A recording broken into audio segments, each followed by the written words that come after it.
Hello, this is Will Collins, the screenwriter of Wolfwalkers, and I'd like to welcome you to this audio commentary. And I'm delighted because with me I have director Tom Moore. Tom, hello, how are you getting on? Well, I was just reminiscing there.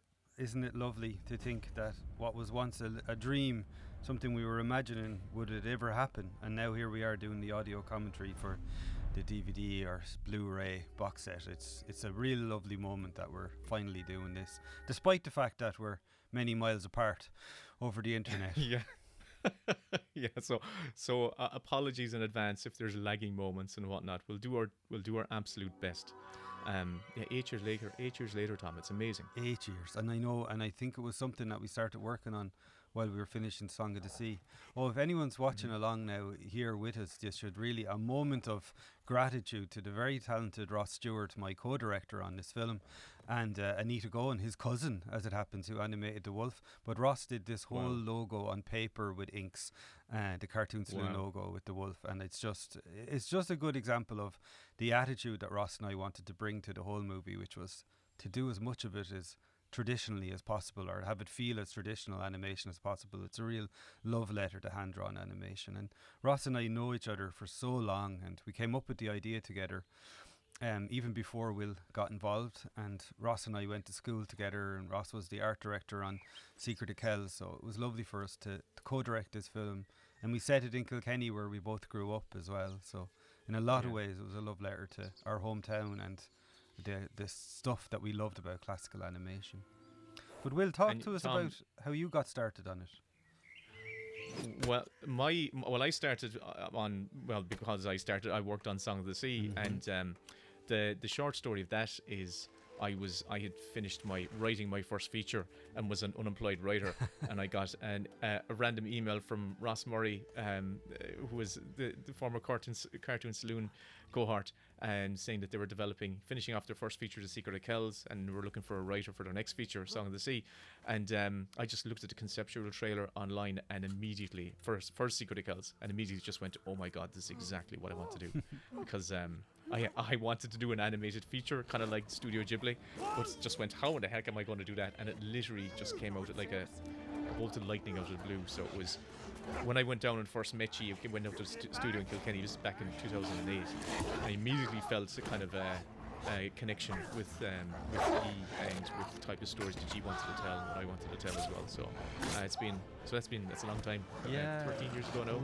We're still working together all these years later. I know you're working with Paul Young on a project he's developing at the moment. So, for me it's lovely whenever it was a very long relationship with Ross, as I mentioned. A lot of people in the studio are people we've worked with since we were teenagers, and we were in Young Irish Filmmakers together, and you've just kind of totally hit the right chord with us, and we've been enjoying continuing to work with you. And I think a lot of that comes down to collaboration and openness to collaborate. Like the sequence we're looking at here, I think that was storyboarded really, really late. It wasn't how we imagined the movie starting off at all, and I think it was notes from Nora or other people in the studio or friends from outside the studio who gave us notes that helped us craft this whole opening, so it is definitely a collaborative process. And I mean, Ross isn't here, but of course it's as much his film as mine, directing terms, and we're speaking on behalf of a whole crew of people who we really tried to empower on this film. I mean, even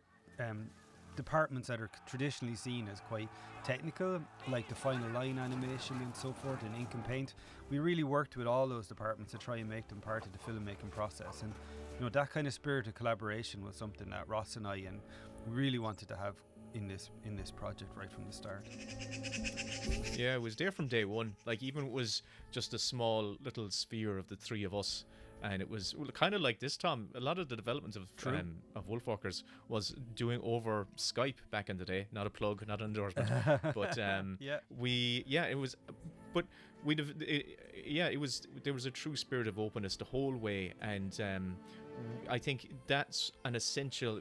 You kind of have to have trust in your collaborators to be able to be able to achieve true collaboration.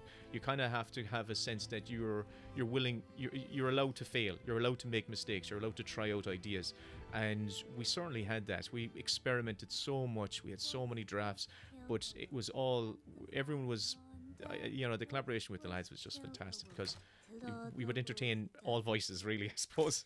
And yeah, even the opening, yeah, it's changed so much from what the film originally, And with the very first draft I was. animated that little bit of Robin jumping down, of course, with lots of help. Ah, no way. Yeah, and I animated a few scenes on this because I really love animating, but I don't get to do it that much Yeah. when I'm directing. But having a co-director with Ross, I was able to do a little bit more than I normally do. And this whole sequence, I storyboarded this sequence maybe last of the whole thing, and we had a great storyboard team.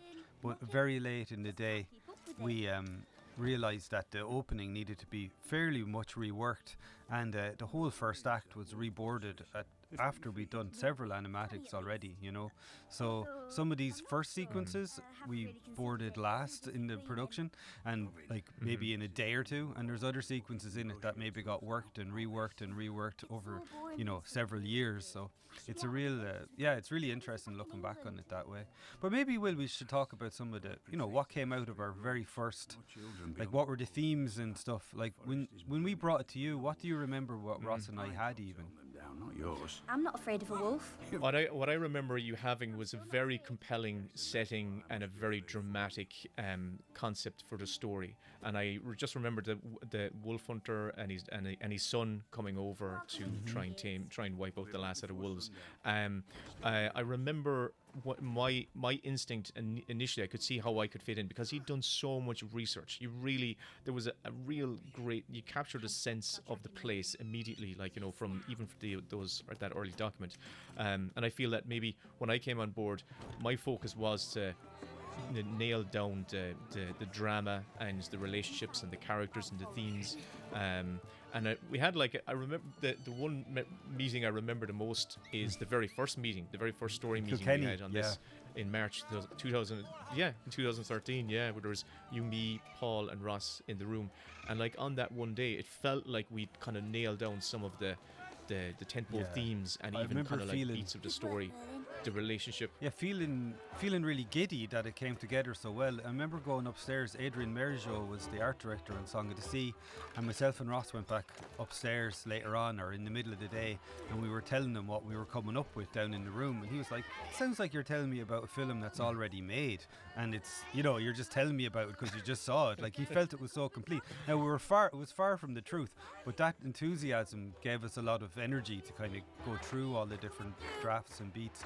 I think the stuff that Ross and I were really passionate about, we kind of sat down over lunch in a cornucopia vegetarian restaurant in Dublin. We were on a story meeting, and I think it was Brenda Chapman was doing the story kind of course in Dublin, and Ross and I sat down, and we knew we wanted to do a third part of the trilogy, and we had a few different ideas, and Ross still even has the little piece of paper that we wrote down our notes on, you know. But what we did was we made a list of things that we were really passionate about and things that we fairly passionately didn't like, you know, and we realized that if we kind of combined some of those, we'd have pretty good conflict right from the start. And I think that was a tip Jim Capobianco, who was a head of story in Pixar and a long-time friend at the studio, gave us. And so Ross and I were both, you know, obviously we're both vegetarian or vegan even, and very involved in animal rights and very concerned about the elimination of species around the world. So we were chatting about the fact that at that time on Irish TV there was a documentary series called Wolfland, and I'd been watching it because it's really fascinating. I knew there'd been wolves in Ireland, but I didn't realise how integral they'd been to sort of Irish identity in a lot of ways.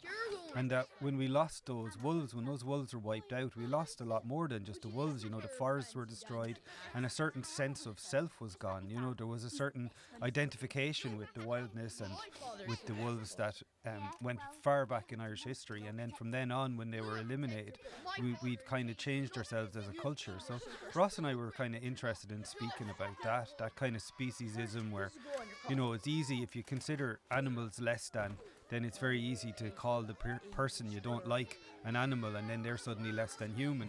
It wouldn't be easy to do if you actually had respect for animals in the first place.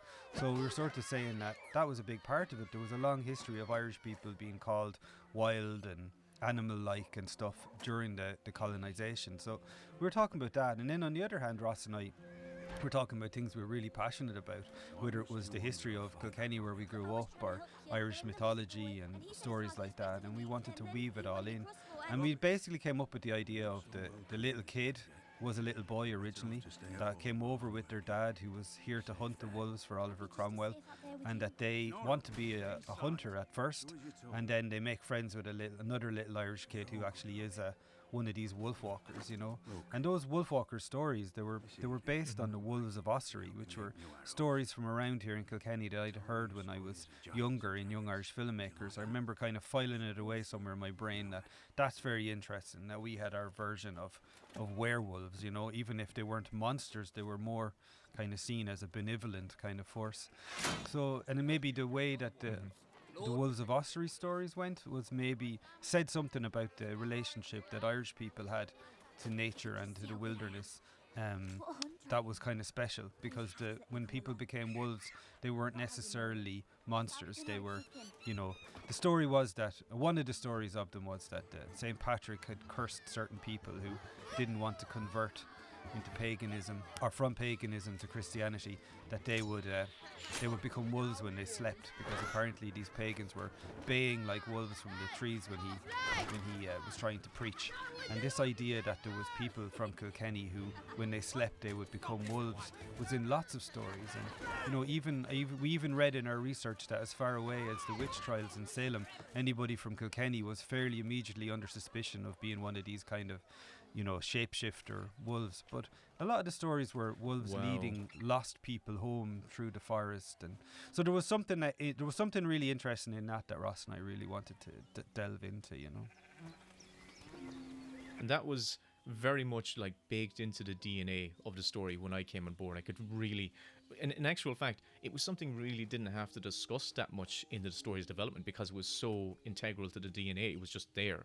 And I think when I came on, I was just trying to focus in on the characters. And for me, I suppose, even from that first story meeting day, one of the core relationships, or the core kind of dramatic arcs of the story, is about Robin coming out from under the shadow of her father and finding her own path, or finding his own path in the world.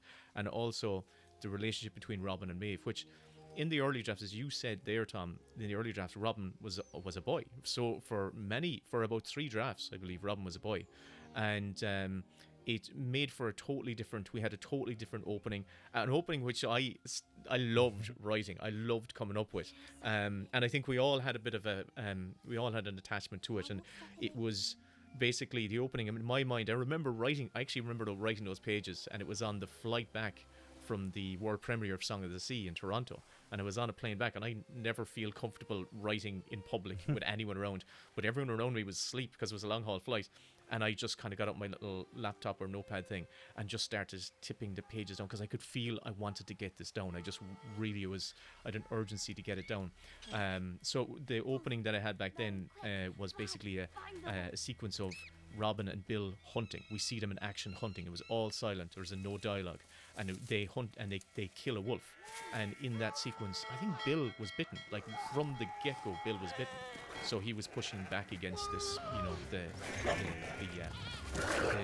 wolf instinct that was kind of like the wolf disease that was infecting him.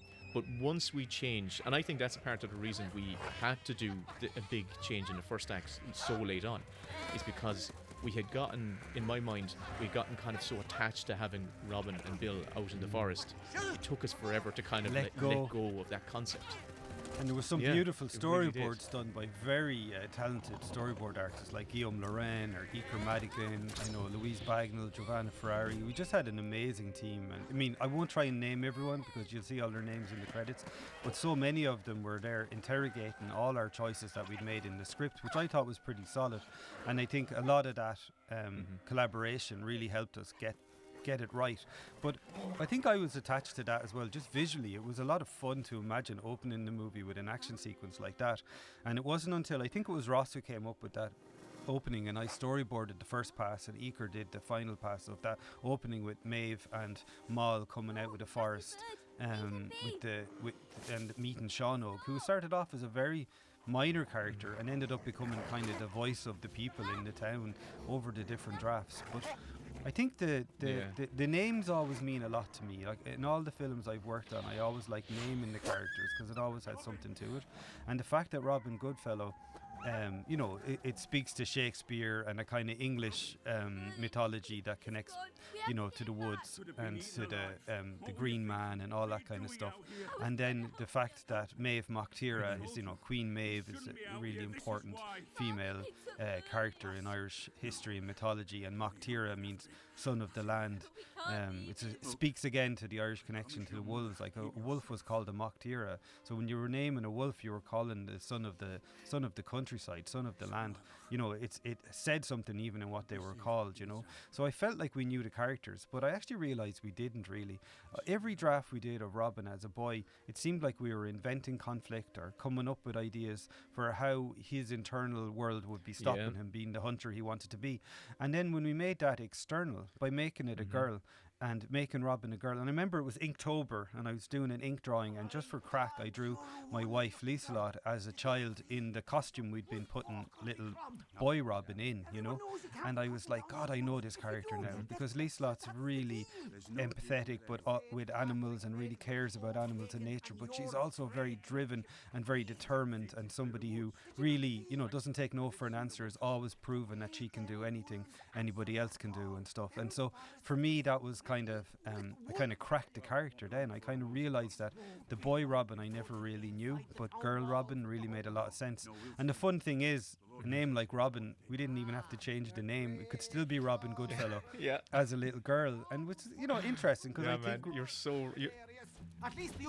I think in Shakespeare very often it was a male character, Robin Goodfellow, you know, so it was fun to, because I really do think there's something feminine in a way in the nature spirits, you know, that we talk about. Usually they're female, so it made a lot of sense that she would be this crossover character, you know.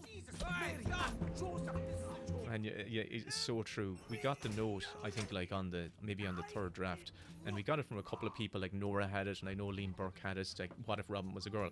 And I think it was one of the easiest notes for us as a trio to take on board. But then to implement it, there was like so many knock-on consequences. And I remember getting that feel. But I will tell you something else actually. When I was in the first drafts, when I was writing the relationship between Robin and Maeve, I never felt comfortable with their relationship. I never felt it felt awkward. There was an awkwardness, or there was almost like maybe a sense of a repetition that we were repeating. Maybe the you know the dynamic Brendan of and Aisling, exactly. Even though I didn't write that, but then as soon as I started to reimagine those scenes as just a girl and girl, I connected myself. It was so weird. From personally, how I got into their relationship was I connected to my childhood friendship with my next door neighbour, Shirley Crimmin. And we would go on adventures up the fields, kind of like escape into our own little universes. And so that energy is what I pulled on personally to inspire their relationship, to find that voice in myself. And all of a sudden, she felt so right. And as you said as well there, the stakes of the story completely changed as well once Robin becomes a girl. Because when Robin's a boy, all is expected of Robin as a boy is that, well, he takes over his father's job and he becomes a future wolf hunter. But when you all of a sudden you change Robin to a girl, you know, her expectations as a girl in this society and this time is way different. She's expected to either be a maid or a witch, you know, and yeah, you can also, it heightens Bill's is great. It works so well. And we started a journey of moving away, which took us a long time, from focusing on Bill and the dad and Cromwell and all, and focusing back on the kids and their relationship, because I think we tended to get lost in how interesting and cool it was to explore these, you know, Puritan characters coming up against the wilderness. And, you know, Oliver Cromwell is kind of a charismatic villain in Irish history that it's fun to, you know, to work with. So we kind of pushed him into the background. I think I don't want to do too many shout outs because I'll inevitably forget anybody, but when you get the same note from several people, you can't ignore it. And Elliot Cohen is a long time sort of note giver and collaborator, and he'd done concept art for us on the movie. And when he talked about Robin being a girl, and even Bill being a female character. And you know, it was sort of like one of those notes where someone says turn it all on its head, and you just go, oh yeah, for sure. And we had a lot of back and forwards with the different people who gave us notes. I remember Nora even suggesting that they both be boys, but we had been using the Son of Rambo movie as a kind of a reference point for the relationship between the two kids. And I think if they'd both been boys, it would have been really straying into the, you know, copying Son of Rambo a bit too much. But also, I think, as you say, the absolute intrinsic conflict for a young woman in this Puritan society, you know, as hard as it still is for young women in today's world, I think in that world, as you said, you were either a witch or a housemaid, you know. And so the fact that Robin was standing up to that sort of social pressure, I think really resonated for us, you know. And the other thing that I found really interesting is when we first released the movie, something that one of our editors had brought up was that there's a slight coming out story in here, you know.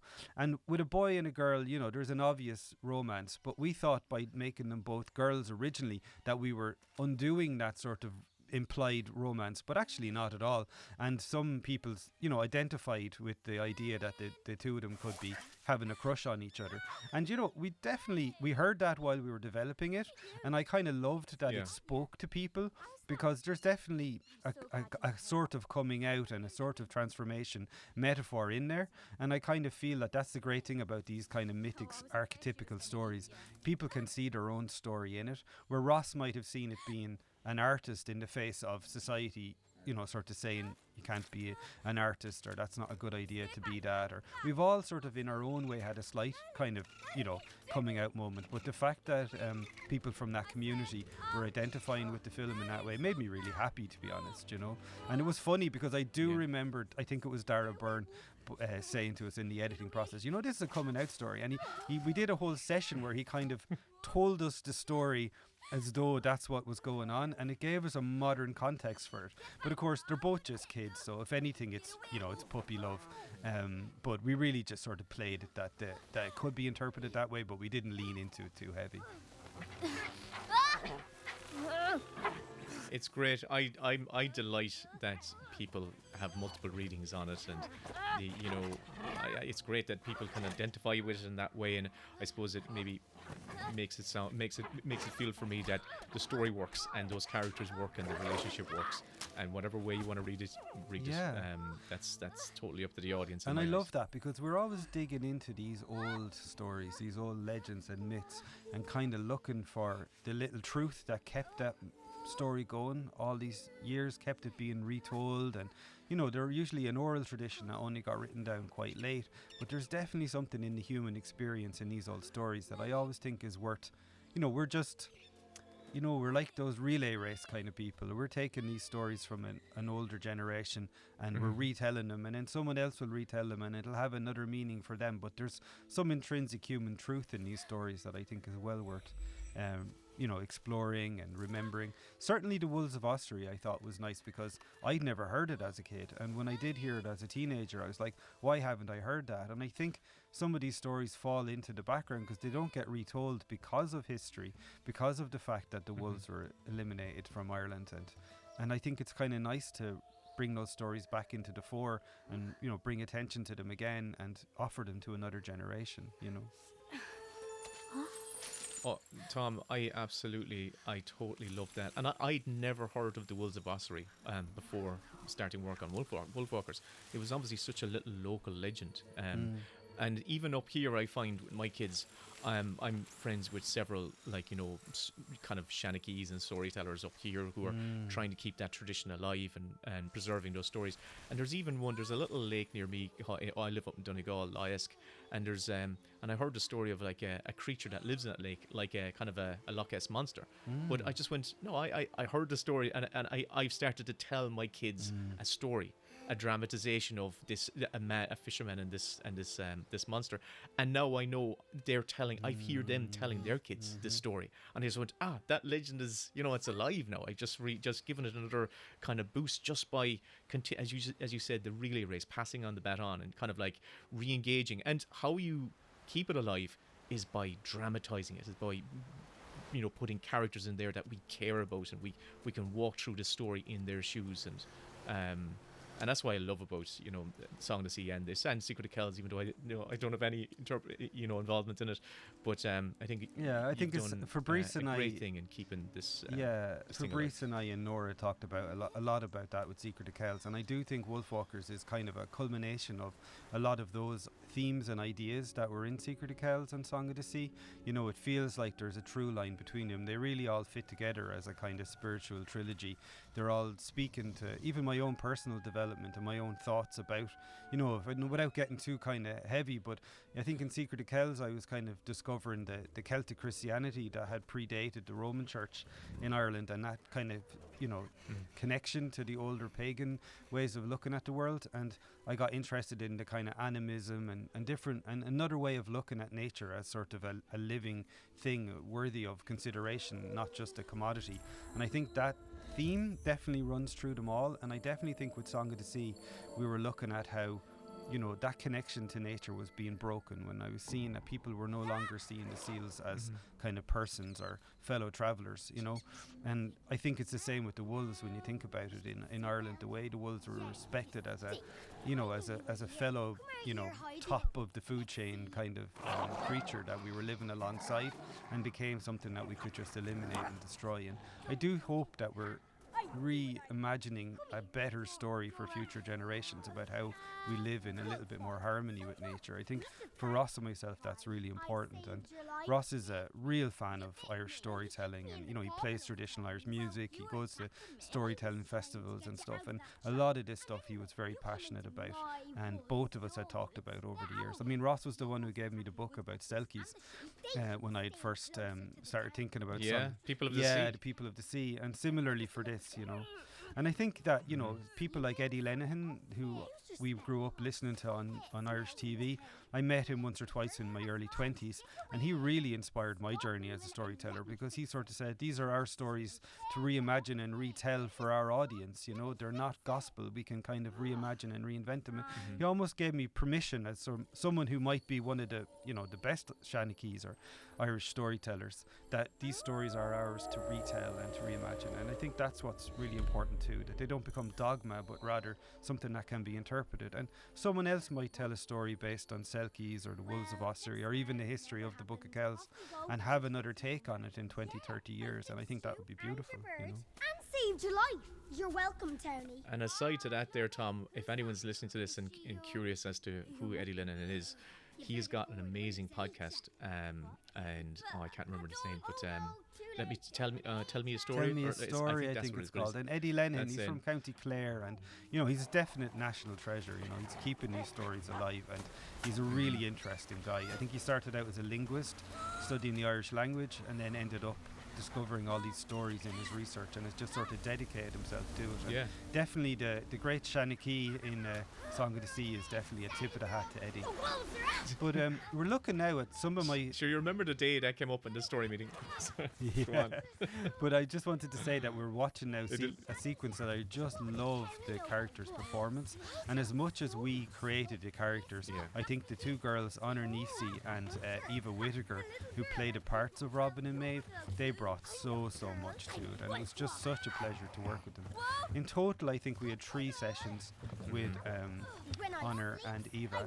After we cast them, they kind of did a workshop together and a first test recording, but then we went and rewrote everything. And so by the second time they got together, I really felt that they could tell us what the characters would do as much as we'd tell them. And I remember the recording session in Grouse Lodge was really magical.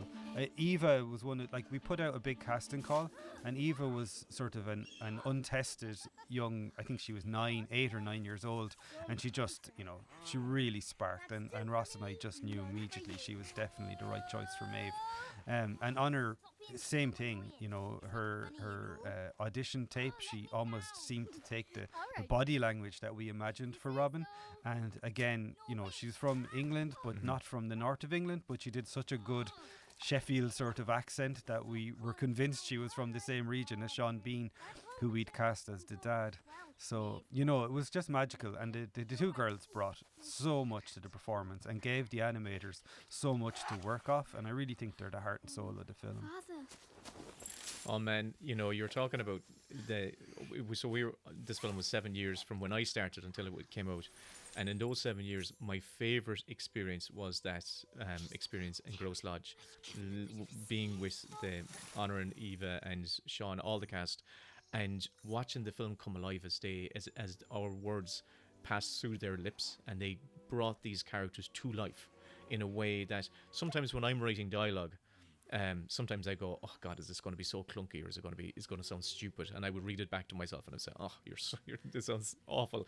But then all of a sudden, when these actors read those lines or perform those lines, it's totally different. They can make, they can, they can make the mundane sing and just come alive. And that experience was such a special experience. It was a lovely, it was a recording studio, primarily. It wasn't designed for, voice recording, but for music recordings. And we all stayed in and around it, and we had dinners. It was like a big, we would eat big meals together at night from a big pot, and just play party games, and it was just a great experience. It really was. We felt like that was the one time where we felt like a true family making this together. So and the girls were there with their mums, and they were staying over and everything. It was so lovely. And Simon McBurney was a fantastic choice to play Lord Protector. He had a really deep understanding of what the story meant, and apparently he'd already been a fan of our previous films, which was really great. And so Simon, Maria Doyle Kennedy as Maltz, she was they were all just a dream come true to work with.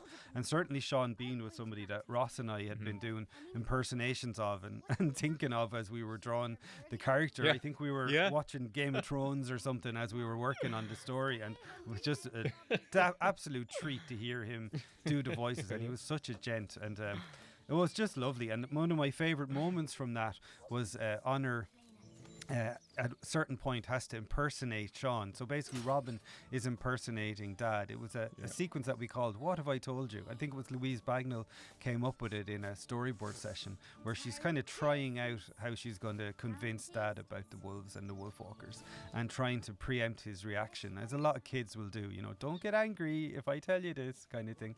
So she's kind of trying to sell him on it, and it was really fun because Sean was there and Honor was doing her impersonation of Dad, of Sean Bean, and then Sean Bean was there saying the line, and then Honor would just kind of mimic him, and it was really fun to watch the young and the older actor play off each other. And before we move on, here's Stringy and Stumpy, who very much inspired. Here's a scene I animated. I animated about 3 scenes, so I get excited when I see a scene I animated on screen.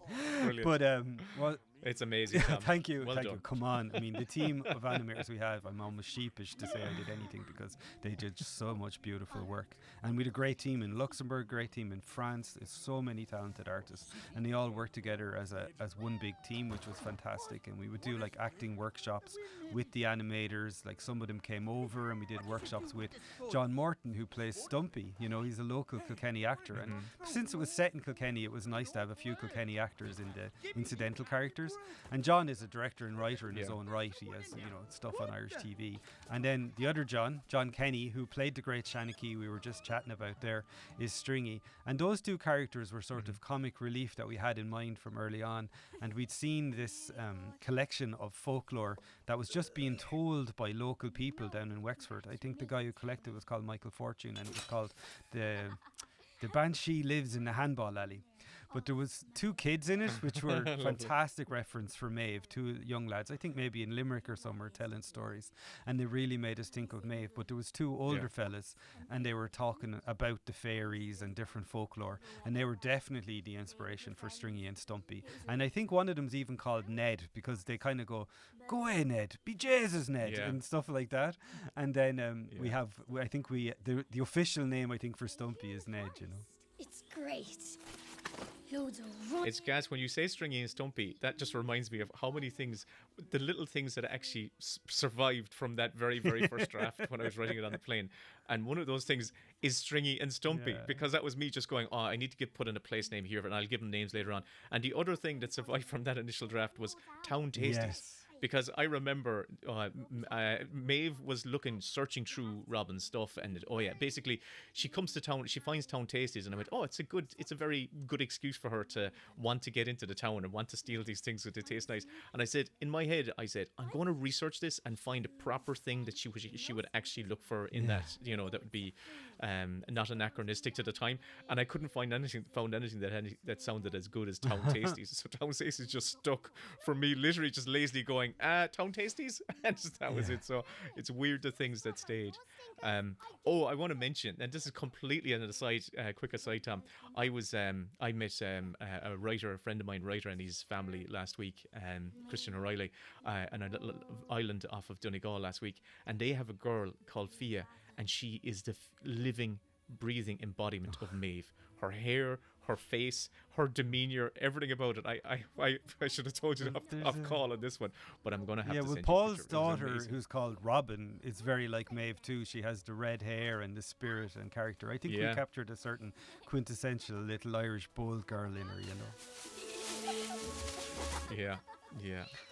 I love this. I love all of this work where you just see them.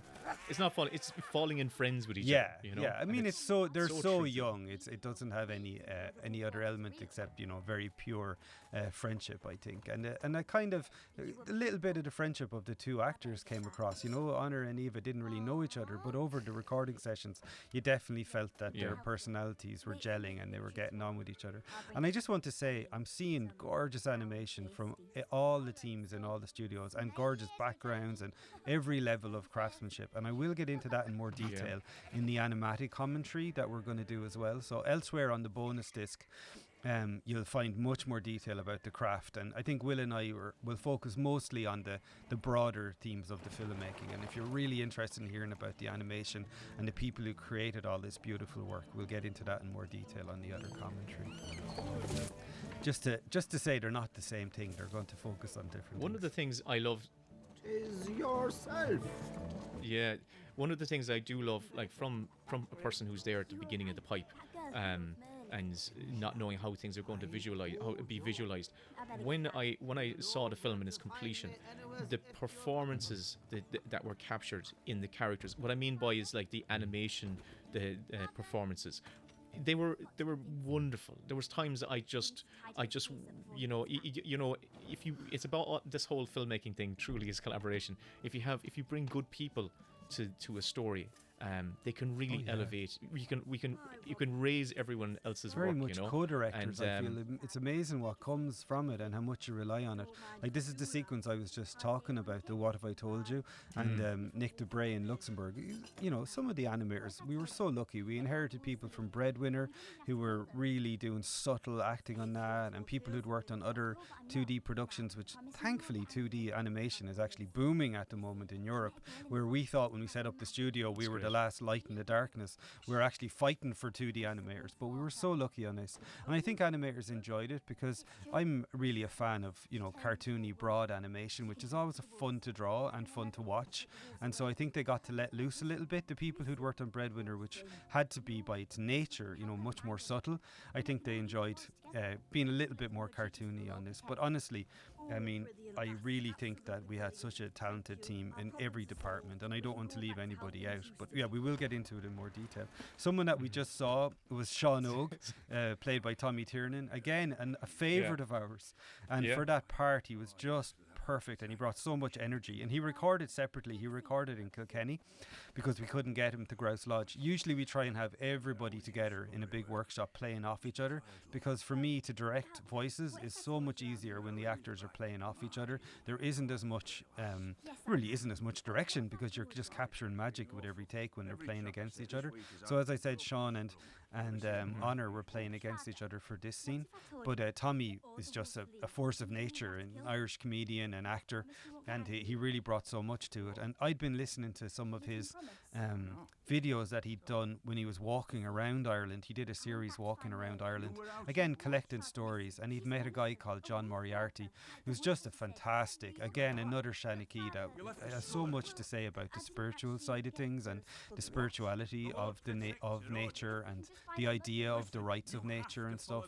I've been reading John's book and listening to Tommy's conversations with him. So Tommy brought a huge amount of depth to it, even though he was playing a pretty comic character. He does represent this kind of everyman Irish character who knows the old stories and knows they should be respected, and is kind of an ally to Robin, despite the fact he spends most of the movie locked up in the stocks. I promise, Father. Yeah, and it's weird because we desperately needed any opportunity to bring levity to the story, because it gets pretty dark, especially in the last act, and Tommy brought it, but also there's little comedic beats throughout the film that try and lift the tone a little bit, and that was something we really struggled with in the first drafts, is finding the right tone. Because my initial draft, go ahead. I was just going to say, my initial draft was, I went full on hard, like dark action movie. I just went, right, I'm going for a gritty, almost like Western influenced action movie, minimalist. It was a short draft. It came in like, maybe it was 90 pages or under, I can't remember over. But we had to dial it up. We had to kind of like focus in on the girls, the kids, and now we're going to that amazing the 3D stuff, which I love, CG stuff. Another thing, Tom, that I want to mention is when I was writing this the first time, I came to this point in the story, and I'll always remember this. I came to this point in the story writing it, and I could kind of visualize in the cartoon saloon style of how it would all look. I was like, I'd experienced of Song of the Sea and Secret of Kells. I kind of went, yeah, I know how this is all going to look. But when we came to the wolf vision, I literally just went, I don't know.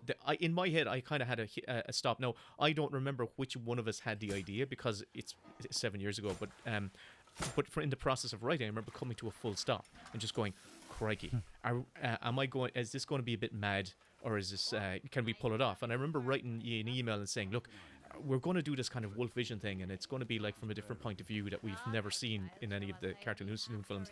And I always remember the response from you was kind of like, oh yeah, it'd be great. He was always like, it'd be great. You were just always embracing anything that I felt, oh god, you might buck against this.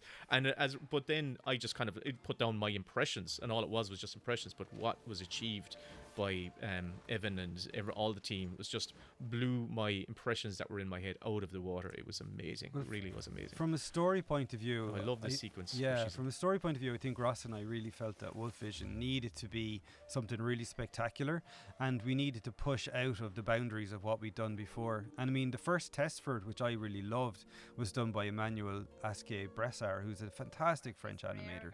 And again, I name him, but there was so many talented people who worked on it. But he had done completely by hand, on paper, a charcoal animation pass of how we'd kind of imagined, based on some concept art by Ross and other artists, it would look out through the eyes of a wolf, and smells would be so important, and hearing would be so important, and yet they would have less colour vision, but those other senses would be much more important.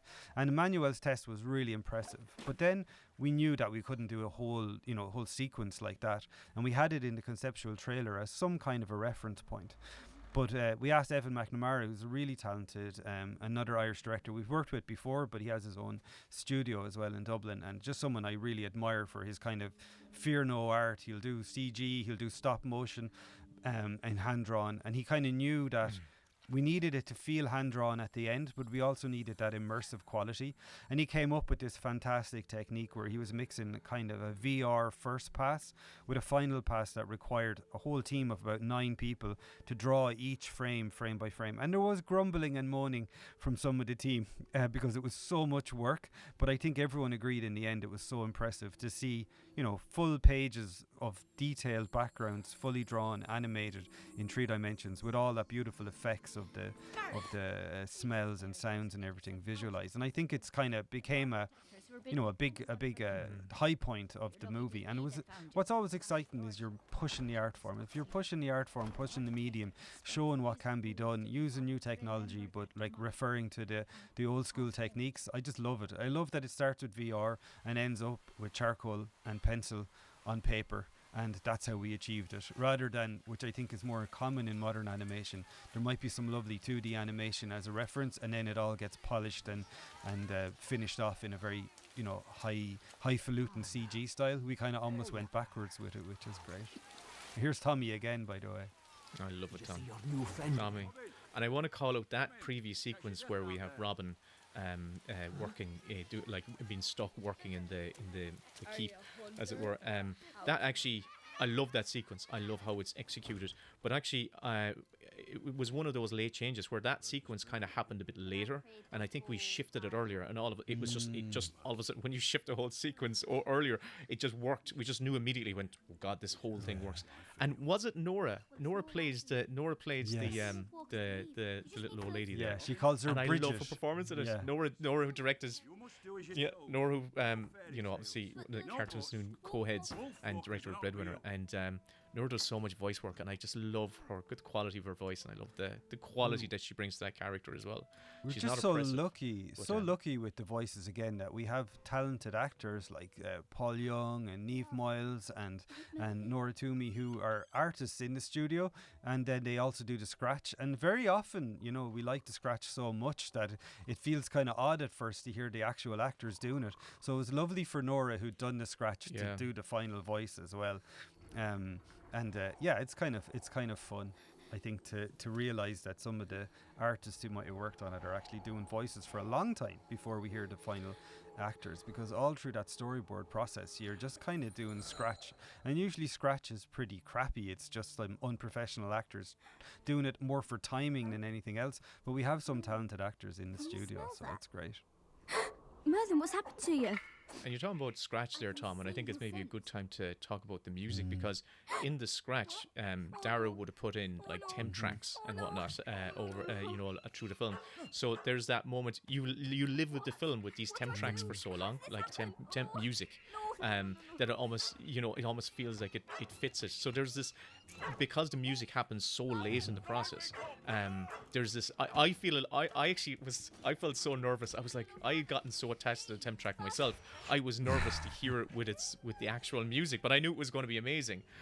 Maybe it's time, maybe you want to talk about the music a little I'm happy bit. to. And I mean, we had amazing editors. We had Richie, we had Dara, we had Darren Holmes, and they all brought something to it. Again, like we tried with everything, we kind of wanted that workshop feeling where everybody was bringing something to it, and Ross and I, of course, would decide what would end up in the movie, but they would all bring something to it. But one thing we said to all the editors was, try and think in terms of Bruno Coulet's score and Keela's music, because we knew we wanted to work with Bruno and Keela.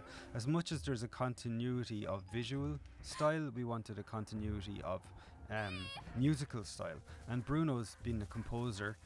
Bruno Coulet has been the composer right from Secret of Kells through Song of the Sea and on to Wolfwalkers, and he's always collaborated with Keela. So it's just fantastic that we were able to work with them again, and we recorded with the same orchestra in Bulgaria. Everything was a continuation of relationships that we'd had on previous films, and yet there was a kind of change, because obviously for Song in the Sea the music came a bit earlier because the music was so integral to the story. Here we used a lot of scratch based on their soundtracks as much as possible, but when they came in, they completely reimagined it. And what's really crazy is that, like, a lot of the final, like, Bruno would have been writing demos and stuff pretty early on, and we would have been cutting them in, about halfway through production. But the final record was literally days before lockdown. We were back in Grouse Lodge recording with Keela, and we were recording, and literally a week or two later the whole world went into lockdown. And we'd recorded with the orchestra in Bulgaria, which are just fantastic, in Sofia, weeks before that, So those final steps almost couldn't happen if we'd been just a few weeks later, because COVID arrived. And that really ties into the music that's coming up here. This sequence was hardly in the script. I mean, it was important in that it was written that this was when Robin is delighted with her senses, and and for a while Bill was even in the forest hunting them, so it was a much tenser sequence. But what we ended up doing in the storyboard was, I think it was Guillaume Loren again who storyboarded this, and he kind of came up with almost like a music video to Aurora's song.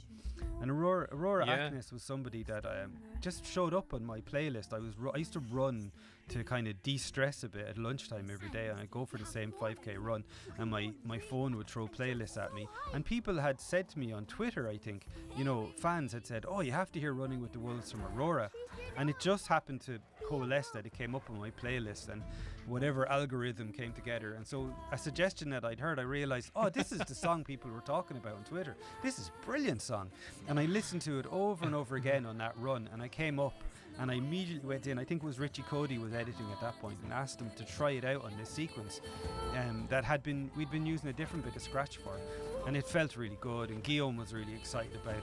But I think Ross and Mark Mullery, our assistant director, were a bit afraid it would be too poppy.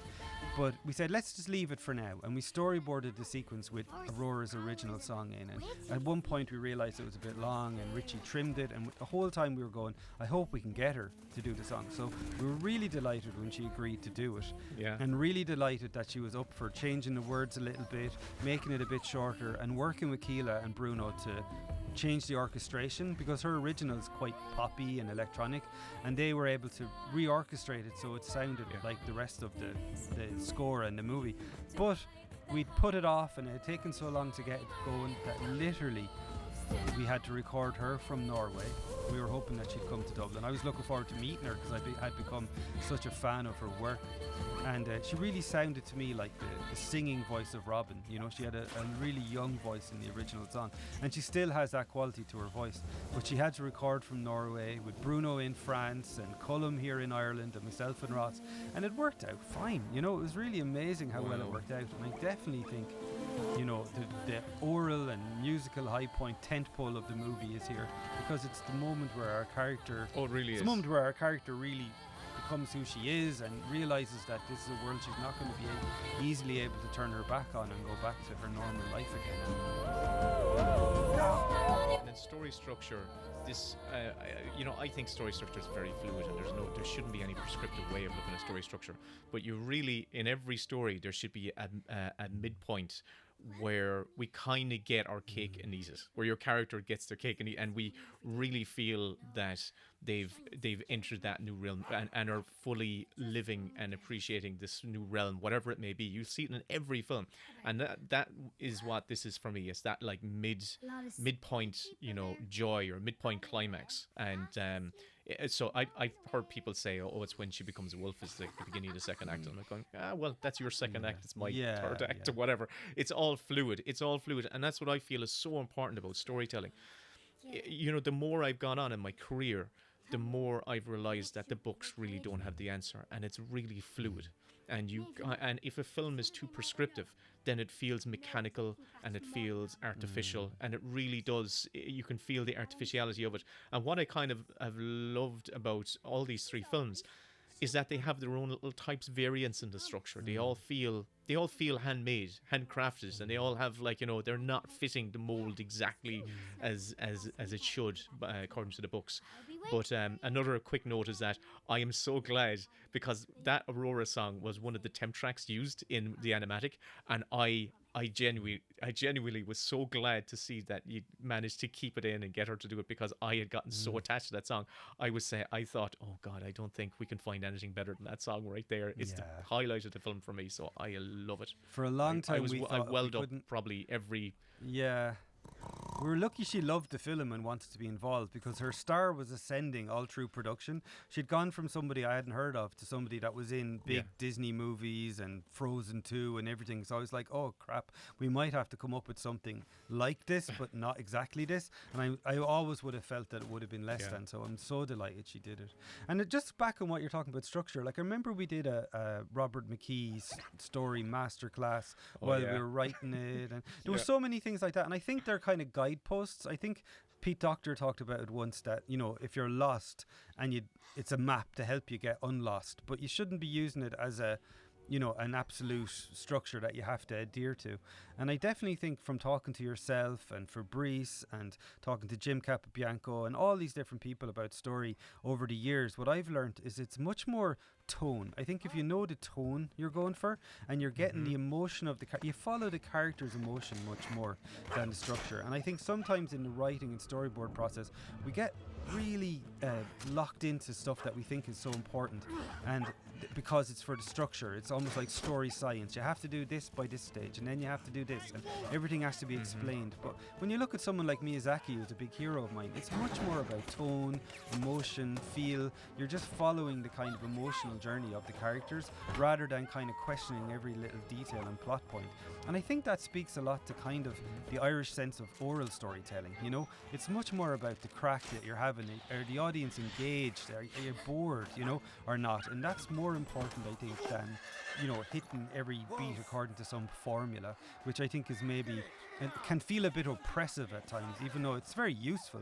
Like, those books are very useful and the masterclass would be useful, but it was more just like kind of a guide or a kind of a structure that we could rely on when we felt a bit lost, I suppose. Good fellow, what is this? That's it, man. Like, I'll tell you, like I was mentioning earlier on, I tell my kids this when we go on this little walk by that lake near us, and when we hit a certain point where we see the lake, my daughter tells me, she says, tell me the Douraku story, the story about this creature that lives in the water. And I perform her the exact same story, but I'm reacting to her, and I'm changing it every time, changing the performance, and I'm using props, and it's all about, I can see what she's feeling and why she asks me to repeat that story over and over again. It's because I'm giving her this experience in this place, and it's about the emotion that you're eliciting in the audience and how you want them to feel, not about the beats that you have to hit because the book says so. It's totally organic and it's loose, and I think my journey as a director and a storyteller has been interesting, because I think when I was younger, what I really was an animation artist. I loved animating, I loved designing characters, I loved all the kind of craft of it. And a lot of my favourite films, I loved them because just of the animation, like say The Jungle Book, it wasn't like story structured to death. It was more just a collection of really interesting character moments. And I feel like my journey working with yourself and Fabrice and other writers has been finding a way to keep the fun and to keep those kind of tentpole moments that you want, and also obey a structure that sort of demanded of a modern audience and makes the film work for a wide audience as possible, And I think with Wolfwalkers we got, and I think we learned we were taking a lot of things we'd learnt on previous ones, and certainly myself as a director, I feel I was applying a lot of that. And Ross has a really great natural storytelling skill because of his interest in traditional Irish storytelling. So it was nice. But here we're coming to a moment that I think was most debated, was the fact that we didn't see Moll as a wolf get captured on screen. And we tried so many versions of the opening being her leaving Maeve behind. We even recorded the dialogue for it with Eva and Maria Doyle Kennedy. Yeah. We tried so many ways to have it happen on screen. But Ross and I just loved this mystery box. We just loved this cage that we know something's in there and we're not quite sure. Maybe it's Maeve. And so many times storyboard artists and stuff would argue that we needed to spell it out much more clearly, but in the end Ross and I just kind of we had a great consultant, Jerica Cleland, who helped us at a certain point as well with the story, and she kind of said, you guys just want this mystery box, just lean into it. Like, you don't have to, because the rules say everything on screen should be explained or whatever, you don't have to do it. And it kind of was, again, just getting permission from another storyteller that it's okay to sort of tell the story the way we felt it needed to be told. And I haven't really heard any complaints about that, yet it was such a huge point of contention at one point in the storyboarding process. So there's something about not a single, like, I totally love this decision. I think in contemporary stories, especially family-driven contemporary stories coming out of the West, there's an over-reliance on over-explaining to the audience, and that goes against storytelling. You need to give your audience just enough to know what they need to get going. You have to give them reveals. You have to give them surprises. And I was delighted that you went with this decision, just to keep her in the box and reveal her just when we reveal her, because she's asleep in the cave. We know she's missing. So the audience is smart enough to kind of put it together, which is great. And the other thing was tone. We were talking about tone, and starting a movie with this, mother leaving her child, and then becoming a wolf that gets captured, and all this kind of stuff. And then we were getting lost in the idea that, is it Bill who captures her? Is it Cromwell who captures her, or Lord Protector? All that stuff was taking us away from that core relationship between, the relationships are kind of the tone of the movie, and we wanted the friendship to give the movie a pretty charming central tone, but we were setting it in this puritanical colonization period of Irish history that by its nature was dark. I mean, the history is so dark, and so I think by focusing on the kids and their friendship, we managed to keep the tone a little bit less heavy than it might have been if we had been following the rules of story structure. We didn't want to make the witch, as much as the witch was a great reference point for us for costumes and the people of the time, we kind of wanted to make it more Son of Rambo than the witch, let's say, if we're talking about references. And I think focusing in on, and then the secondary relationship is of course Bill and Robin and Maeve and Moll, and the different parenting styles, and without making a judgment, because Bill is very understandable as a parent and that he wants to keep Robin safe, and he's not a bad guy, and he's kind of right in a lot of ways. And Moll is very understandable in her way, that she's given Maeve this authority, but Maeve doesn't want to take it. She wants to wants her mammy back. So parenting is complex, and we're both parents, and I'm a grandparent now, and so much of these questions are never really resolved, but there's so much of the character of a kid, how they're reacting to the authority in their life, and reacting to their parents' fears or trust is such a big thing in how a kid develops, I think. Good fellow. I will give you both one more. For me, actually, it's interesting that all three films really have a similar story point, in that you have a child learning that they have to come out from under the shadow of their parent. In all three films, Secret of the Song Odyssey and this, and the relationship between Robin and Bill was probably a primary thing for me in the early drafts, and I think it's still there. I think that relationship and that arc is still very much present. But Here I think what was right at the right decision, here especially. But for me, in developing the story, one of the kind of the linchpins I always look for is like the painful truth. What's the painful truth of the story for our main character? And the painful truth in this one really came from the Robin's universe is kind of centered around Bill when we first meet him, because they're a family in a new world, and Bill is her universe. Bill is her universe, and she wants to be out in the woods with him, as it was when she was a boy as well. That's kind of what he wanted to do as well. But she needs to learn as she goes through this journey, and she embraces this friendship and sees the world through different eyes. She learns that, God, my dad might have the wrong philosophy, and I think we need to part ways. And it comes to one of those moments. I remember when the beat came up. It'll happen later on, Tom, when both you and we had the idea in the room. I think we might have been in the room, I can't remember, but we could feel the electricity when we had the idea of when Robin separates from Bill, when she leaves her body. And that's that literal moment where she enacts on that change of like, I need to leave you, Dad. I'm so sorry. I can't go. We're going different genuinely paths. Don't know and, if either remember of that us, electricity. Those moments were.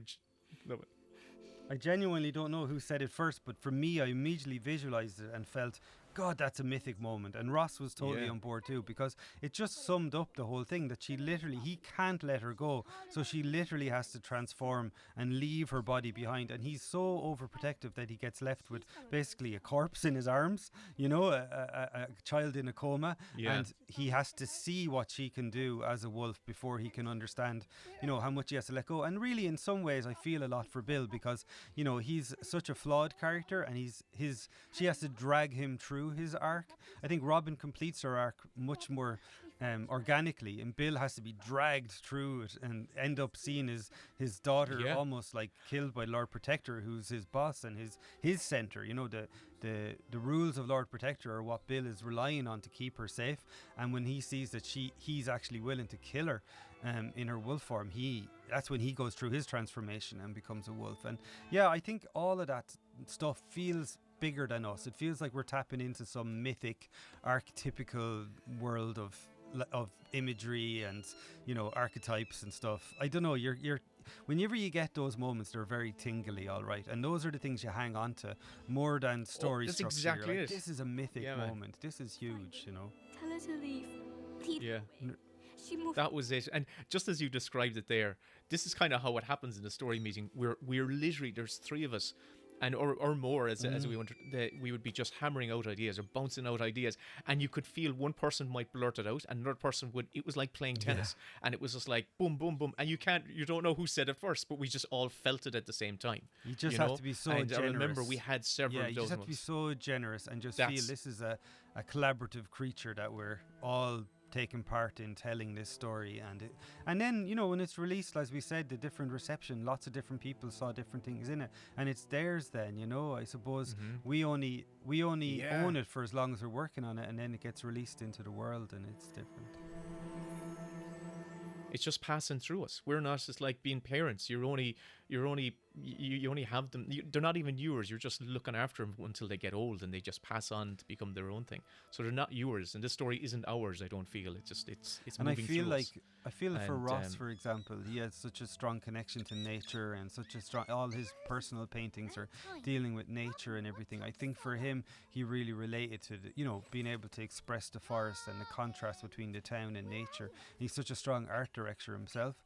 And then I think for me, I look at these characters, and because I based a lot of them on people I knew, or amalgams of people I knew and loved, I was able to live with them for so long as designs, So it's really personal as well as collective. It's such a strange thing. It's absolutely our personal story that we wanted to tell, and also absolutely collaborative. And what I think is lovely is at the end, everyone feels it's their film and it's also our film, and I love that, It's amazing. I want to mention as well in the early story meetings, early story days, because we're on Skype so much, every so often I'm up in Donegal and the lads are down in Kilkenny, so it's a long trek, so I wouldn't go down every week, but every few months I might go down, and Tom and Ross had occupied this office together, so when I would go in, as we were working on the story, I didn't realise that they were actually drawing while we were working on the story, and I would walk in and the walls would just be full of just amazing art, and all of a sudden it's amazing for me who has the story in my head to walk into a room and just see it come alive on the walls. And I remember even the first image was the wolf poster. Did Ross do the wolf poster? Was the first thing the hunt wolf or war poster.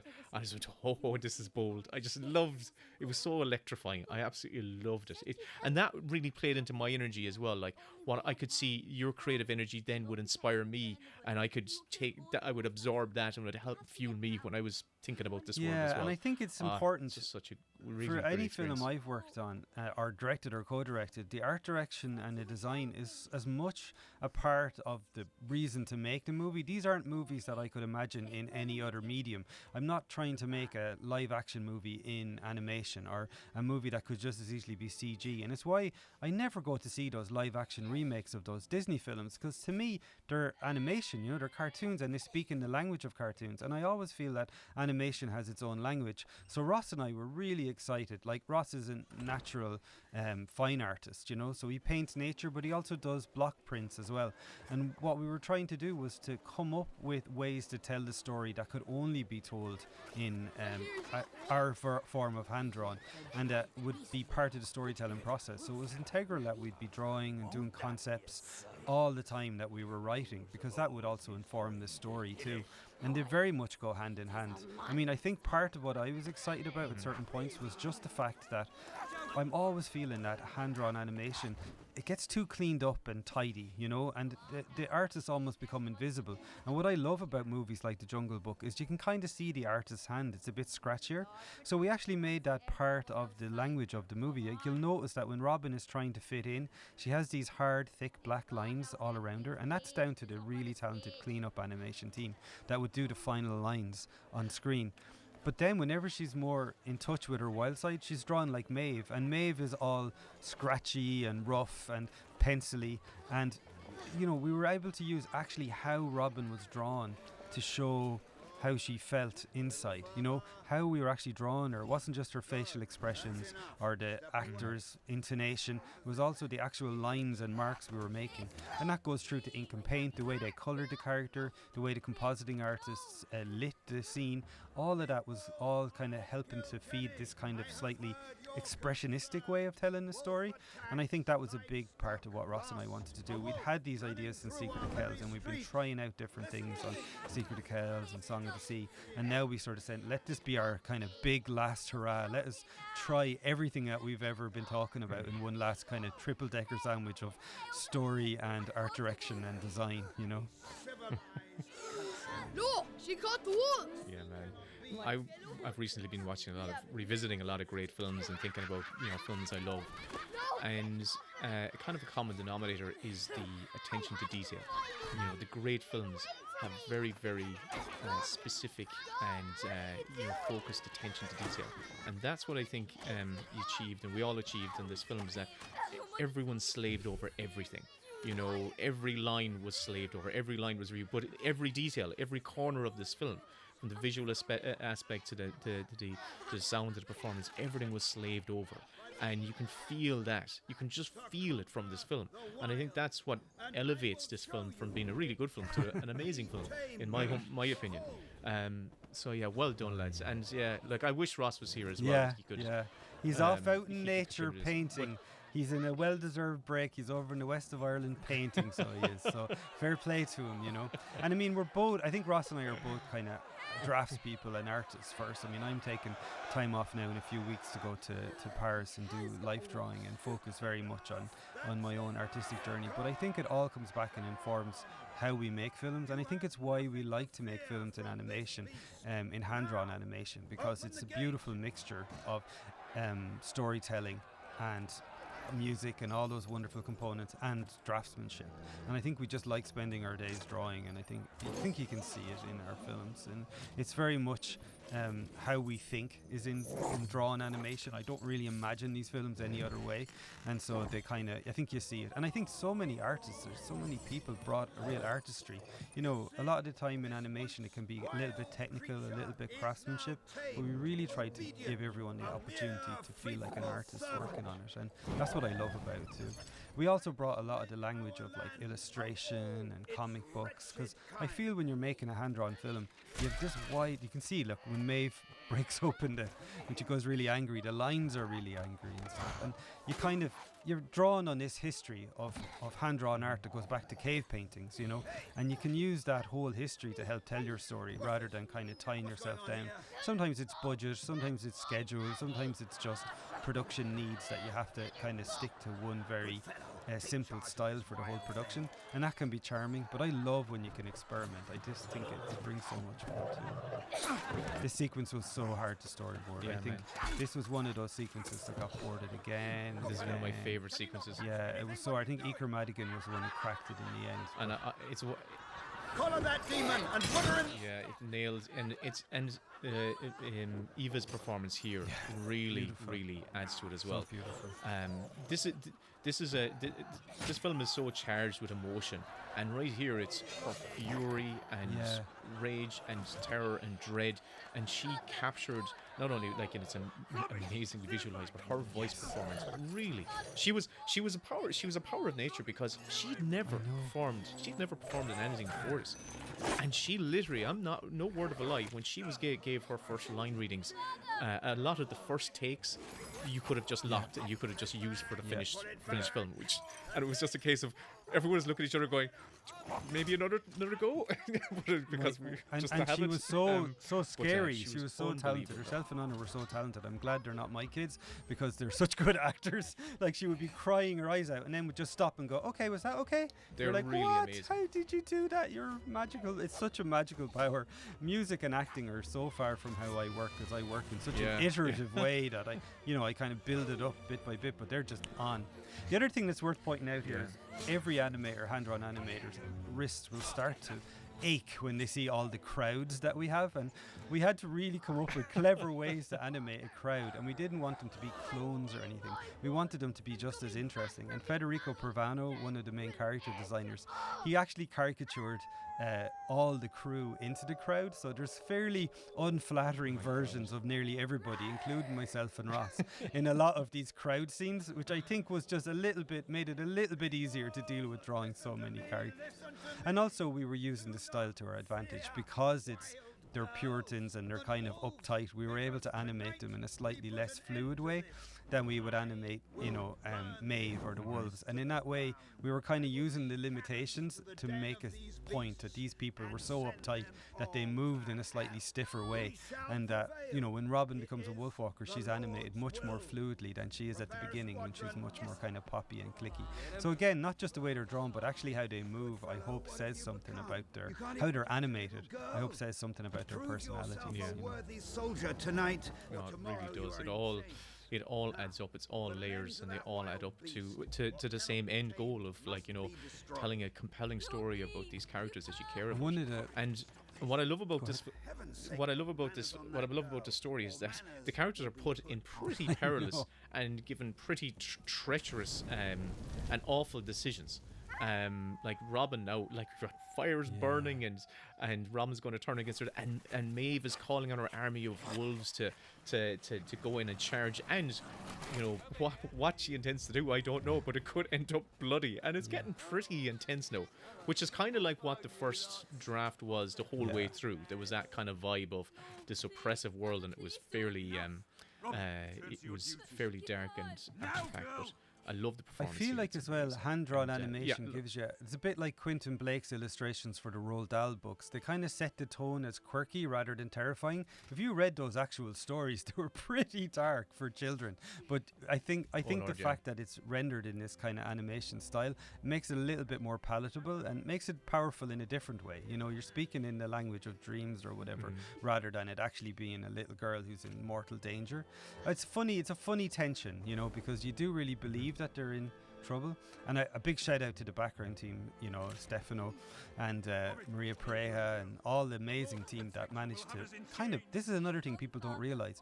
Every background has to be painted sequentially in a scene where the light is slowly getting darker as the sun goes down. So it's very, very tricky. You're doing hundreds of backgrounds and they have to check. And, Stefano did such a fantastic job across the whole, this whole sequence. And, it's amazing because you subtly see the sun going down, the colour changing, the shadows becoming darker. Robin here is getting scratchier as she's kind of coming out of her shell and standing up to that. There's me and Ross just there for a second. And you'll have to rewatch it. There's another scene at the start where myself and Liesla are there. Yeah, most of these background characters are, as I said, caricatures of the crew.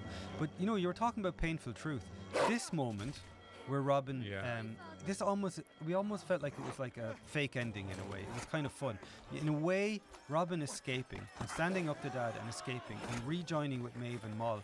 If we left the army behind the gates and Bill was stuck behind the gates, that could be the end of the story, It's kind of like, even in the music, we kind of build it up as a kind of an ending of sorts. It wouldn't be terribly satisfying, but you could kind of finish it there, because in some ways, Robin has escaped, she's safe, Maeve and Moll are safe, and our townspeople are stuck in their way of thinking about the world. They're just stuck behind the gates, and leave them there. But of course, I really love that we continue on and we see a much deeper development later. And the other painful truth we'll remember that was always there from early on was Robin's betrayal of Maeve, and that was hard to make her sympathetic. I remember at one point she was even being forced to fake shoot her with a crossbow by the bullies, because that was their game. In the end, putting her in a cage said so much more, because it wasn't so much she's echoing her dad, Bill's way of thinking by putting her in a cage to keep her safe. And I think that was much more powerful. And again, I think that got arrived at in boards. I think prior to that, she was kind of being forced to fake shoot her with a crossbow or something. But basically, the idea was that she was turning on Maeve, and that sort of betrayal. I think we all had memories in our childhood of a friend that we'd been close to, but then we'd let them down somehow by trying to be one of the gang or something. And that sort of sad moment in childhood was something we wanted to reenact. And so it was really interesting that then we get this opportunity to redeem Robin from doing that, and Robin and Maeve get to reunite before the final climax. Beautiful piece of animation again there by Emmanuel. What I love about that, Tom, is that you're pointing out these things that were the things that we came out of that very first story meeting having in our kind of like being delighted about. We definitely talked about the betrayal, that beat of Robin betraying Maeve being so pivotal. I can't say pivotal.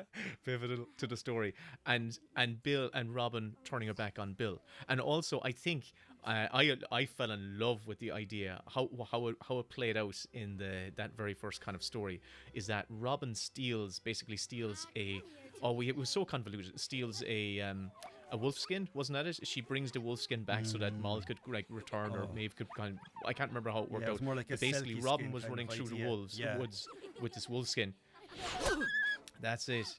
And Bill is chasing the wolf, and accidentally shoots Robin because he thinks he's shooting the wolf.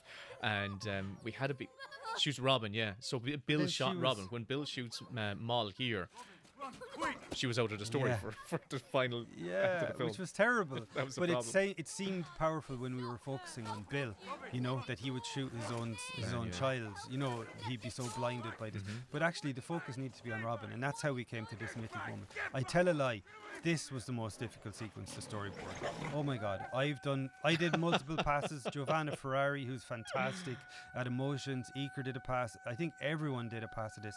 And if you actually see the storyboards for this sequence, they're drawn by everyone in the story team. I think had a couple of panels in there. And it was really constructed in edit and layout. We had an amazing layout team that if the storyboards were fairly rough and we'd only worked out the broad compositions, the layout team were able to pull it all together and make it all fit together. And again, another unsung department, but basically they're the cinematographers, who make the final shot compositions. But we do a lot in storyboard too, because the way we make movies, the storyboards have to have in mind what the final image will be, because it's, as I said, it's part of the storytelling that we split screens and we use different tricks that can only be done in hand-drawn animation. But yeah, that sequence was tricky, and it was echoing stuff we'd done before with the wolves making a circle around them, and there were so many things that we'd done before in previous movies, and yet it was so tricky to pull it all together. It just shows every movie's a prototype, even if you're drawing on stuff you've learned from previous ones. Yeah, and to give people an idea, an impression of like what it's like on my end. Like when I'm writing this, let's say, so we have our story conference, and we came up with an outline together that we slaved over for months, really. But then it comes a point where I kind of have to shut off and I have to write a script, which means for me to kind of like to build up that energy, I literally kind of just have to start doing it every day. So until I get to page whatever, 100 or whatever it is. But when I'm technically writing, I know the lads are going to do something amazing. So I'm focusing in on what action we see on screen, and I'm kind of focusing in on the cuts. So I'm writing the cuts that I imagine, not the visuals. I'm totally like, I know whatever I come up with is just pathetic compared to what the lads would imagine. But I'm trying to visualize the cuts of the film and how the emotion plays out and how the story plays out, and that's what I focus in on. And then I sheepishly hand it over to you guys, and you go, don't worry, we'll take care of it. And you end up slaving over it for years and years to make it into something that looks absolutely amazing. What was really interesting was, a lot of these shots were echoing earlier shots. Like we wanted to show the oak tree now cut down. We wanted to show Bill is trapped by the city in the way Sean Oak had been earlier, with the city like a map behind him, like a big square behind his head when he gets put in chains. And we were echoing stuff from earlier on, and a lot of the reworking of this sequence came from the fact that we changed the first act because we needed the shots to feel subliminally. And here, for example, is a scene we'd never fully established the magic of this, again, and one of those things we got caught up on, the magic of the vine wall, and that it was connected to Moll. And in our minds, only when Moll was had her spell on it was the wolf den hidden by the vine wall. And the idea was that it started to fall down because Maul was dying, you know, a bit like the flower in E.T. starting to wither. And again, it was one of those things that when you talked about, people didn't get, but we had to visualize it for people to understand. And it just feels right. It feels right that the vines would all be dying and falling down. It feels right that the forest would be reacting to Maul. Yeah. And I know people said, oh, that's not set up early enough. We don't understand that the Wolfwalkers are what keeps the forest alive and all this stuff. But it's just visual. It just feels right. And it just passes by and people get it. You know? Mommy. The other thing here was the ink splat. I think there's a culture. Oh no, I was Go just on. going to say the ink splat of the Oh, go on. injury. We one of the very few notes we had from Apple, they were very, very generous partners, was that we couldn't really have blood, and we kind of realised that it was a bit gruesome to have blood, so we just made it this kind of an ink splat that almost looks like a kind of a magical wound, you know, on Maul rather than a physical wound, and we're not getting into too much gore or anything there. Sorry, you were saying something, Will. I'll hold them off. What I was saying is exactly what I was just going to reinforce what you were saying about there's a tendency now in developments to over-explain things, and if you can do it, convey it visually, like you did when Robin was first passing through the wall early on. You saw when her hand went against the vines that the vines separate, and that implies so much. You don't need to give us the mythology of when that first happened or anything like that. We see it in action. If we can see it in action, fine. We understand that's a thing now. Now, for me, writing the screenplay, this sequence was the hardest thing to write. Writing lots action happening in different places. I can't imagine what it's like to storyboard and whatnot. To write it, it's laborious and it's very difficult. And that's only on my end. I'm just putting it on, words on a page. But to keep all the elements in line were terrible. But I think the editing here, I think the storyboard and editing in this sequence is particularly great. I think they did a fantastic job of compressing it and telling it as economically as they can. And clearly, that's another thing. It's quite clear, especially seeing Bill's wolf vision kick in, and we're seeing basically that's him being succumbing to that power. But again, I love what everybody was achieved working with this. together. There was great storyboards that sat there for a long time, just as they were boarded by Iker, because he's really good at action, and he's really into live action movies, so he was able to draw on that passion. Again, location design, Ross has a great sense of geography, the whole team, everybody was working together to make this sequence work. It's definitely one of the most complex things I've ever been involved in, and certainly if I was directing this on my own, I don't know if it would have been so successful. It really comes down to the collaboration that this all holds together and comes across.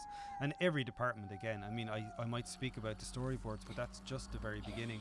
Every department was adding to help make this clear what was going on. And certainly in editing, this parallel cutting was so difficult to get the right amount of times going back into the cave to see Maeve and Maul, and to see Maeve struggling and realizing that she needs the wolf pack around her. All of that, the structure of this parallel editing really, again, came from an amazing editing team and an amazing, basically, team of filmmakers all around us that kind of cracked it.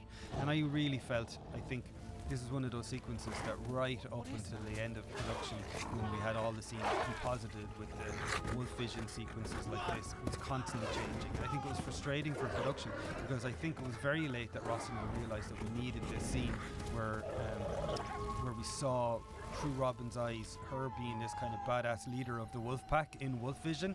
I don't think it was coming across clear enough that she had matured in this way, that she was now able to lead the pack. And also, the other thing that was maybe a little bit hard to get across was Maeve realising that she needed the whole pack around her. So again, something that was worked out over and over again in boards. Reform your One of the Even in story, I remember that was the one thing I was so worried about. About Maeve meeting that all of the pack back. Yeah, one of the passes that we went over and over again was actually Lord Protector. I think originally I've been so well praised by everybody for saying that, the work we did with Mokka and also with the Abbot, that we didn't have a villain. We had a sympathetic character that we understood why they were being a villain. And I was always afraid for Cromwell to be just a cartoon villain. But it was hard, because the more you read about the history, he was worse than a cartoon villain. And this is a guy who cancelled Christmas. Yeah. So what we ended up leaning into, and I think I think Simon McBurney really nailed it with the performances. This is a guy who, even with magic happening in front of him, will not change his beliefs. He's so puritanical. He's so stuck in his beliefs. He needs them so much that he'd rather die than, you know, become a Wolfwalker. And basically, he's like what Bill might have been if he wasn't able to, if the love he had for Robin wasn't there to save him. You know, that sometimes we become so stuck in our belief. And he's like, you know, he's a corrupted version of a Christian. You know, he's that Puritan, rules-based Christian rather than kind of an open-hearted person. So, you know, he does speak scripture and stuff, but he's definitely speaking his very dark interpretation of it rather than maybe the true meaning of it that you'd hope was in there. Again, in early versions, we had scenes in the first act with another scene with the Lord Protector and Bill in the first act where he was going and getting these orders. And we tried different variations of like making him an uber badass, kind of like me. And then we tried to make him more manipulative.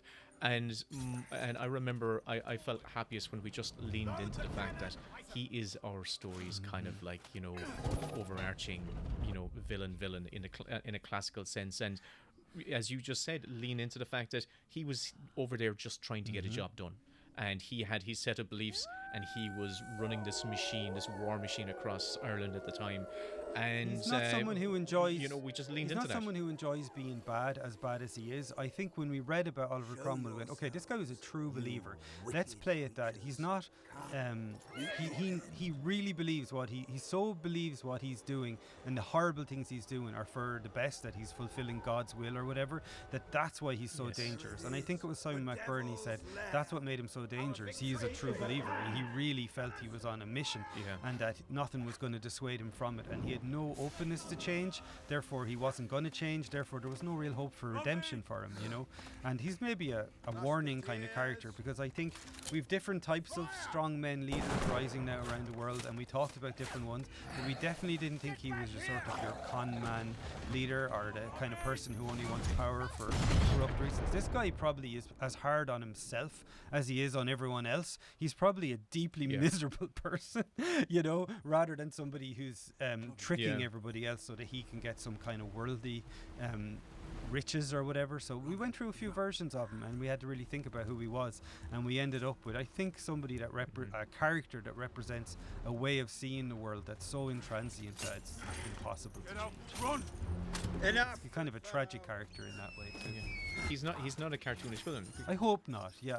You believe he believes in what he's doing. Yeah, That's the he's not enjoying being he's bad. not a cartoon character because his motivation. Yeah, you is see there. these cartoon baddies who are like, Exactly. He's not giggling I and love twirling his being mustache. bad. It's so fun to be bad. He's definitely like that, and he's definitely not duplicitous. He's not like pretending to be this way and actually be something else. When we see him praying on his own in the room, I think we get a little sense of himself, and that he's mixed up the idea of the Lord and himself, that he feels he is the Lord. You know, he's doing the Lord's will by doing what he thinks is right, you know. So anyway, he's an interesting character to explore, and we had a lot of we talked about it a lot and thought about it a lot, and I hope we got it right. And here's another really fun sequence. And this is another beat that was kind of there in that first story meeting when Bill becomes a wolf, but he was fighting a kind of a rival wolf hunter. But I love in that first draft I had like the villain character was kind of like a rival wolf hunter. It was kind of like a character raising his own. But here, there's a couple of different story ideas that emerged from the storyboard to part of it, and I loved them, particularly when Robin transforms back into her body and shoots the what did she shoot? Actually, I can't Shoots remember. the crossbow. She picks up Bill's that crossbow. There was a lot of figuring out of like, where shoots. did she get the crossbow? It's going to be huge in her arm. There's a lot of cheating that can only be done in hand-drawn animation with scale and playing with different things. Because if you actually look at the size of Bill and his crossbow, his crossbow is about the size of Robin, you know.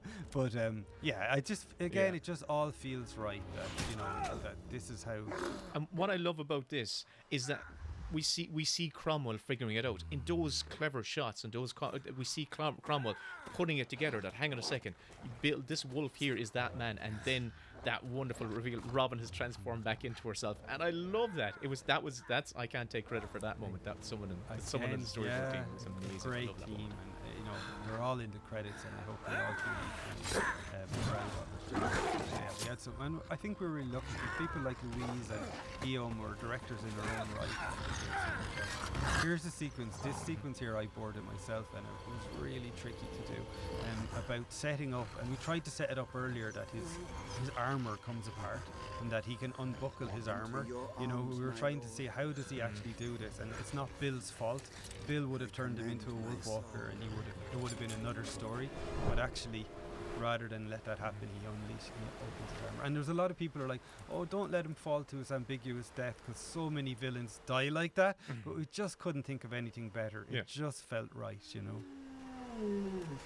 Yeah, it really was. It's just like we just had to lean into what the story was, and if it felt right for the story, look, maybe it's been done several times before. It just feels right for the story. And again, so you're playing with a lot of familiar fairy tale tropes, and it just since the witch fell to her ambiguous death in Snow White, it's been done, and there's a reason why it works, and it just felt right. We'd set up so much with this waterfall and the cave and everything about him that it just seemed the best way to deal with him. And we did storyboards where he survived and maybe was going, and we just said we don't want any of that. Let's just leave him gone, even though the real Oliver Cromwell didn't die in that manner. Sadly, there probably wasn't real Wolfwalkers either, but we're in the language. What? You told me this was based on fact. We're in the language of fairy tales, so we had a kind of Inglorious Bastards moment where we let Ireland's greatest villain fall to his doom, and I think it was cathartic. You're talking about stuff that you tried to get in there, and one of the things I tried to sneak in over the various drafts was my local village, Castlemagner, in which Cromwell did come to.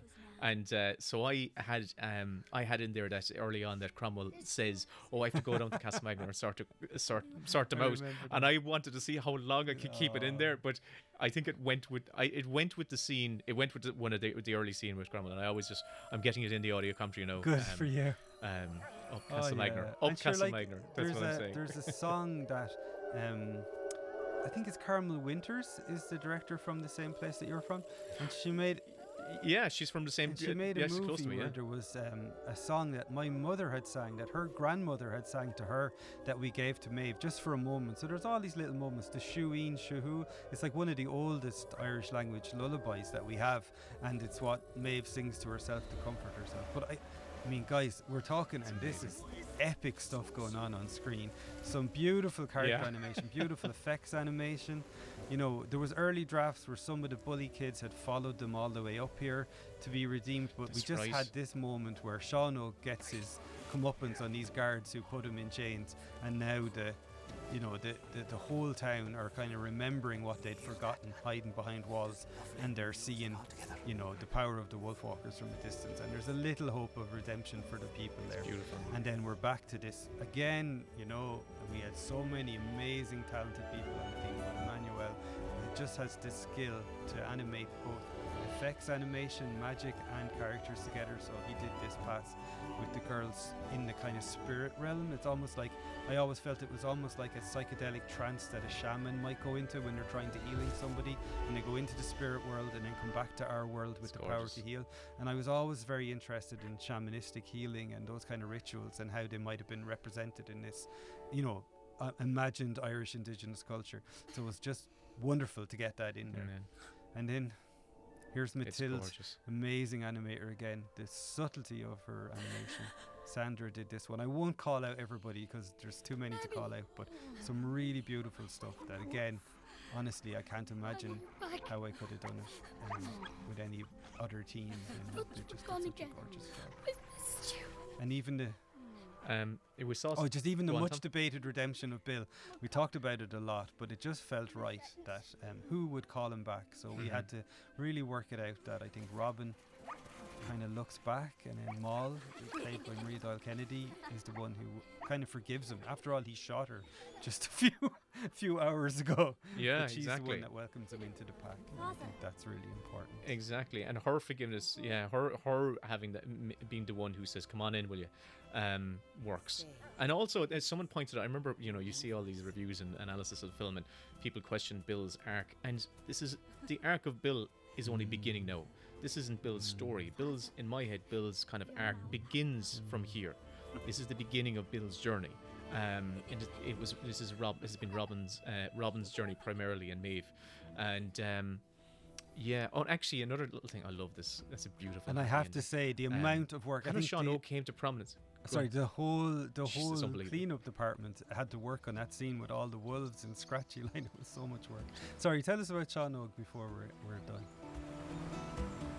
Oh, I'm only quickly saying, Sean, I now remember why Sean O came to kind of like prominence was because in the early drafts, Moll was kind of like the role that Sean Og was. She was kind of like she wasn't Maeve's mom. She was an in-between character living in that cabin. She actually lived in this little kind of like caravan. Yeah, she was kind of like that one, her babysitter almost. And as we decided to amalgamate Moll and into Mom, Sean O took that role. I like this stuff.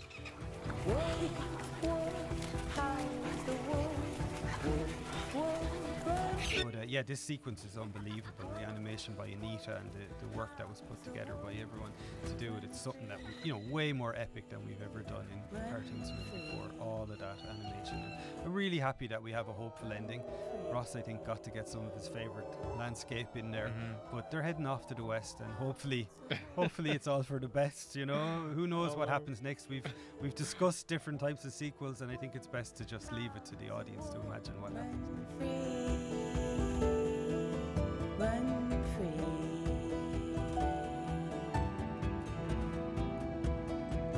And hey, shout out to Sean Bean for being such a good sport, because on the last day, the last thing he had to do was all the wolf howls and all this sort of stuff, and he's got a very deep voice, and you could hear it was causing him a lot of stress to do his howls, and he did it for us. So, Maria Doyle Kennedy, and he sport. sang the song at the end of the movie, and her song is over the credits, which is really beautiful. And a lot of that was improvised by her, with the guys from Keela. She kind of improvised a lot of stuff. She has an amazing way of being able to sing with her throat and kind of do different tones at the same time and all. She's such a talented singer, and like a lot of things, we probably only covered half of what we could talk about, but what I love about in the credits is we got a chance to kind of show some of the behind the scenes sketches.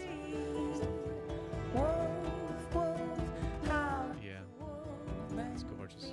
And I even actually remember at Maria when we were doing the record, we never really had much. There was a little bit of improvisation, but Maria was the one when she had the scene when she was in the cage when we first meet her. She kind of questioned some of the language, and it was so great when she did it, because we really had to do a little bit of rewriting on the fly right there to make sure it worked, and it all came from Maria questioning her motivation. I can't remember specifically, but she raised a really good point, and we jigged it around, and it worked. And that's it. It's often like that. Like I say, it's everybody brings something. Well, Will, thanks a lot for joining me. If people are interested in an even deeper dive into the craftsmanship and artistry behind it, I'm going to do another commentary with some of the artists who worked on it for the animatic. That will be on the bonus disc. But for everyone else, I hope it was enjoyable and interesting for you guys. And just another big thanks to all these names going by on screen. We barely even mentioned the sound designers, which were fantastic. We got to work with Sebastian and Felix and Fabian, people I'd worked with on Secret of Kells and Song of the Sea, and it was again a reunion of talent, and they had to do it during COVID, and we managed to do a really great mix in Paris, wearing masks, and the sound design again, we didn't even get to it, but it was a huge part of it. So just a huge shout out to everybody involved. I'm sure we haven't mentioned everyone, but everyone was so crucial to the making of the film. Yeah, and Tom, thanks for having me here. And listen, I'm so proud of this film. I'm so proud of both films I've done at Cartoon Saloon, and it's been an immense. I suppose I have a great deal of pride for the work I've done, and I've been I've been so blessed to have worked with Yi and collaborated with Yi on these films. It really is something I'm proud of. That's what I'm saying. Delighted to be doing it, and I hope we'll be doing another audio commentary someday on another adventure we go on. But Shine, Gurmila Matagwiv. And we get our babies. We get our babies in there as well, Tom. Granddaughter, Mara's in here at Production Babies. My was born during the production, and it was an amazing thing. And she even looks a little bit like Robin. She looks so much like my wife as a child.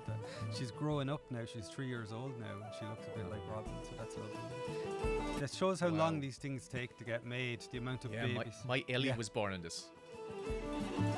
Yeah, and even at the last minute, we were adding some production babies. That Didier Brunier, one of the producers, has a grandson. Stefan Rollins and Didier are old friends of the studio. They co-produced our previous productions, and they've got great teams in Luxembourg and France. So it was lovely to have worked with them again, and that was again a continuity of working with old friends in co-production countries. And here's Fost, and I mean, so much talent there in Paris and in Luxembourg, and they were so much part of the team. And I barely mentioned them, but they were, they're old friends at the studio now. Didier was the first person to kind of believe in us with Secret of Kells and got involved, and Stefan has been a co-producer since Song of the Sea on everything we've done. So we're really lucky in Europe that we have these other, studios with similar points of view as us that are willing to work with us and put their teams to work with us on these adventures. So it's fantastic. I guess we should leave it at that. I'll say thanks a million amazing. again to everyone for listening, and